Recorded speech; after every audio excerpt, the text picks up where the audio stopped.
वहाब दुरानी आफताब की मदद से पारस को किडनैप करवा लेता है। बेहजाद शाह बहुत ज्यादा परेशान हो जाता है। पारस के एक बंद कमरे में आंख खुलती है। ये मैं कहाँ आ गई हूँ। वो दरवाजे की तरफ भागती दरवाजा खोलने की कोशिश करती है। बंद दरवाजे को जोर जोर से पीटती है। आवाजें लगाती है। वहाब दुरानी के बंदे जो बाहर बैठे होते हैं दुरानी को जाकर बताते हैं कि मैडम को होश आ गया और वो दरवाजा जोर से पीट रही है। वहाब दुरानी खुद आता है पारस के कमरे में। पारस को देखकर मुस्कुराता है। पारस का भाव को सामने देखकर बुरा हाल हो जाता है। तुम्हारी इतनी जुर्रत कि तुम मुझे किडनैप करवा लो।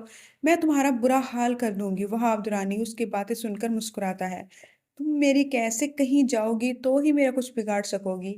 मैं तो तुम्हें अपनी मलका बनाना चाहता हूँ और तुम मुझे बर्बाद करने की बातें कर रही हो। मैं तुम्हें फूलों की तरह रखूंगा। पारस का इस वक्त अगर बस चले तो वो वहाब दुरानी की जान ले ले। वहाब दुरानी मजीद पारस से कहता है, मैंने अपने बंदों से कह दिया मौलवी का इंतजाम करो। मैं बस जल्द अज जल्द तुमसे निकाह करना चाहता हूँ। मुझसे इंतजार नहीं हो रहा उस वक्त का जब तुम हमेशा के लिए मेरी हो जाओगी।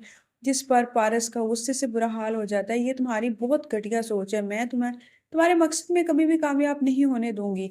दूसरी तरफ जवार का बस नहीं चल रहा कि वो पारस को कहाँ पर ढूंढे। वो बहुत ज्यादा कोशिश करता है। उसकी लास्ट लोकेशन ट्रेस करने की कोशिश करता है तो उसे अंदाजा हो जाता है कि ये सबसे घटिया हरकत जो की है पारस को किडनैप करने वाली ये वहाब दुरानी के बंदों की है।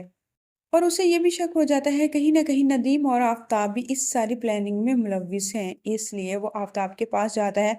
उसको गिरबान से पकड़ लेता है कि तुम सीधे सीधे बता दोगे कि पारस कहाँ है या फिर मैं अपने तरीके से तुमसे ये उगलवाऊं कि पारस को तुमने किधर किडनैप करवाया है। जिस पर आफताब कहता है, उसका हाथ झटक देता है कि तुम मेरे पे इल्जाम लगा रहे हो। तुम्हें पता भी है वो मेरे मामू की बेटी हमारी इज्जत है। तुम उसके क्या लगते हो जो तुम्हें उसकी इतनी फिक्र हो रही है। जिस पर जवार कहता है तुम इस बात को छोड़ो। तुम मुझे ये बताओ पारस इस वक्त कहाँ है। वो एक जोरदार थप्पड़ आफताब के मुंह पर लगाता है। जिस पर आफताब दोनों की लड़ाई हो जाती है और बेहजाद शाह बहुत ज्यादा परेशान हो जाते हैं कि उन्होंने तो पारस को ढूंढा, ये दोनों तो आपस में ही लड़ पड़े।